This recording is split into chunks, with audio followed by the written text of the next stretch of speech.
Hey guys, Ryan here, and today I'm going to be bringing you a video in a tank I don't play too often, but every time I do play, I have a lot of fun, and that's the T62-A. Now, this game takes place only a couple games after the machine game I uploaded yesterday, so as you can see, I'm still platooned with Spandex, who's in his Object 140.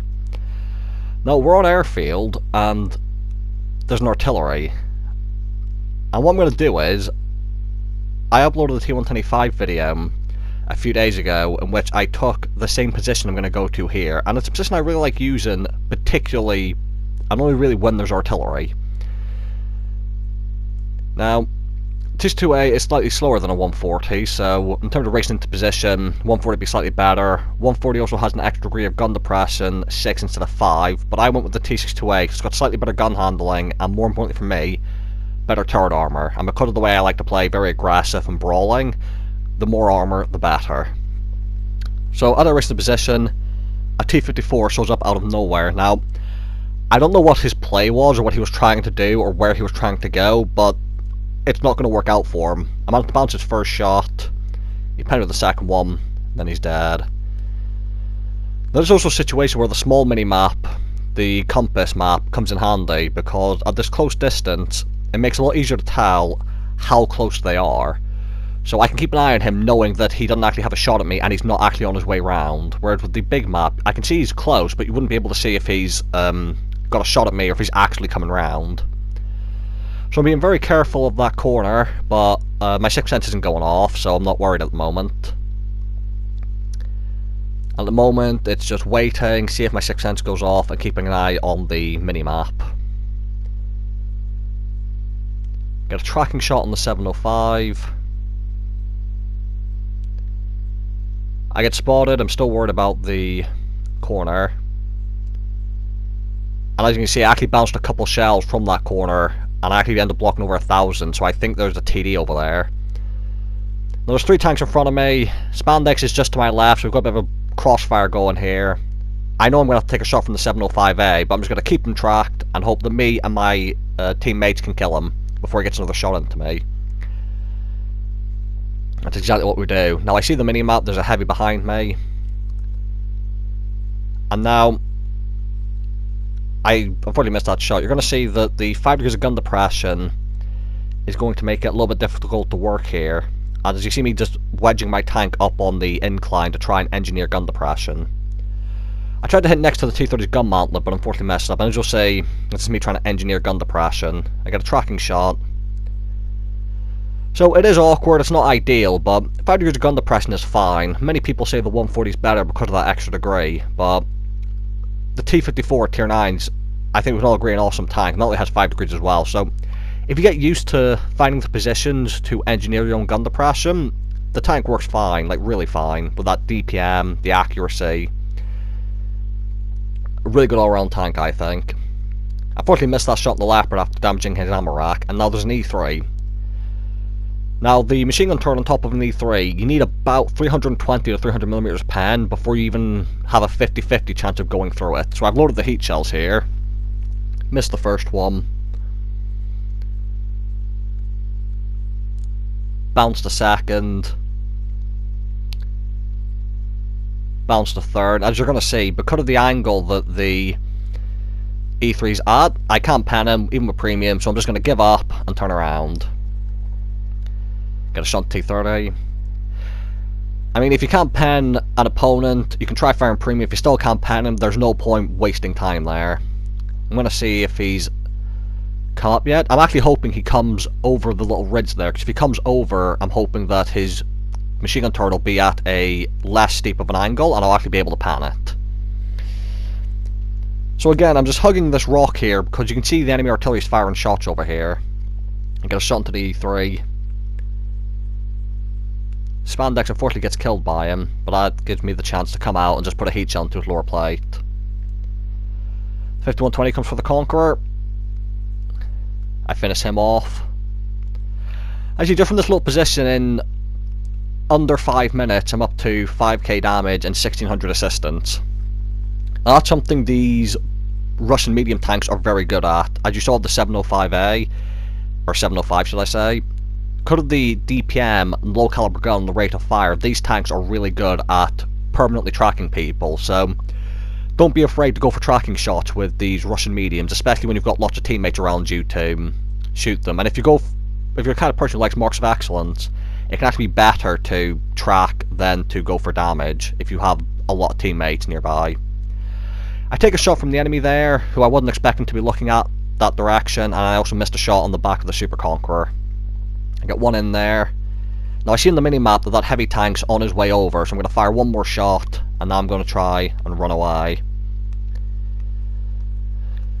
E4's a one-shot in base, I'm obviously quite worried about him, and at the moment I'm thinking he's AFK, given where he is, so I'm going to ignore him, but keep an eye on him just in case he comes back in. But I duck in the cover here, I'm thinking about the E4, and I think, I wonder if he's playing, and I see that he actually has a kill, so very worried at the moment, because I'm caught between the E5 in front of me, and where the Super Conqueror's going to come round behind me where I jump down, and I'm also worried about the E4. I unfortunately missed a shot on the E5, and he manages to hit me. I'm also quite wary of the fact that I'm stuck in a terrible position, I can't move, and I'm vulnerable to artillery.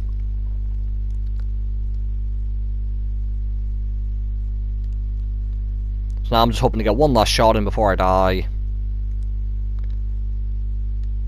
which I managed to do.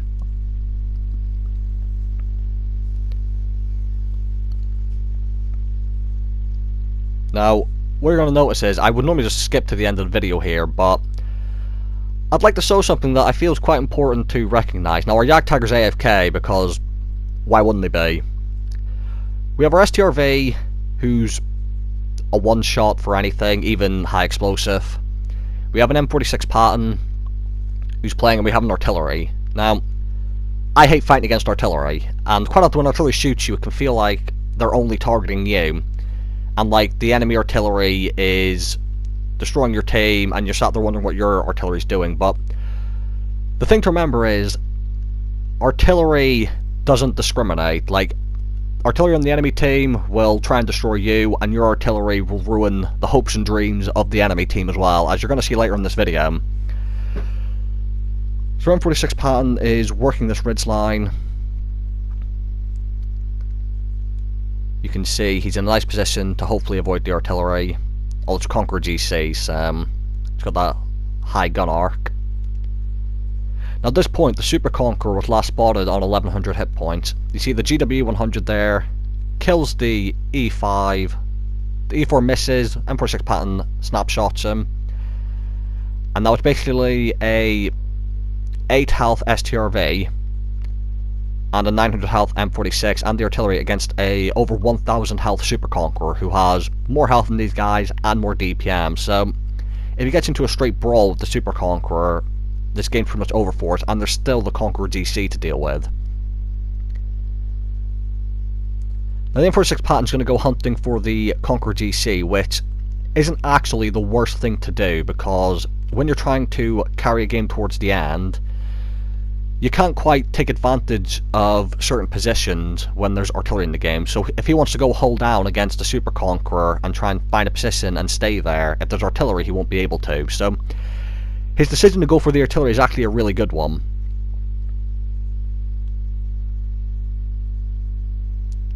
The STRV is actually making his way to the cap circle at the moment. And I've seen on the minimap that our Super Conqueror has been spotted at base by our AFK Jagdtiger. But as you're going to see here, GW100 takes a Super Conk down to 48 hit points. And now that M46 Patton fighting against the Super Conqueror seems a lot more realistic a prospect. Just about manages to avoid the Conqueror GC there. And when I pinged the cap circle there, that was when the Conqueror still had, Super Conk still had 900 hit points. Now that the Super Conk's on 80 hit points, I have no problem with the M46 Patton going for the kill, because he can actually afford to drive out in front of Super Conqueror, take 2 shots, and still kill him, unless of course Super Conqueror high rolled or was firing hash. But I thought the end of this game was quite interesting to show, just because love arty, hate hearty, fact of the matter is, most of the time, not always, yes, the enemy might have artillery, and it will be very annoying to deal with, but your team, most of the time, also has artillery, which is annoying for the enemy. So, you see, he's found the super conk, and just having that health advantage, knowing you can take multiple shots, and where the super conqueror can't, and we have someone in the base for security, I know that we've got this game in the bag. Just wanted to show that there, because the artillery on our team did well, as did the M46 Patton. We wouldn't have won without him, really. So I just thought I'd like to show that. So we'll get to the end screen here. Fired some heat shells unsuccessfully at the E3, but I still made 41,000 silver, 5,600 damage, 1,600 assistance, and 1,000 blocked, a Confederate medal, and 3 kills, with an ace tanker badge. So the T62-A, a tank I don't play very often, but I really enjoy playing, so I really need to take it out a bit more, and I think I'll try getting some more videos, and might even try going for the 3rd mark, so hopefully I'll have a future 3rd mark video for you. Thank you guys for watching, and I'll see you all in the next video.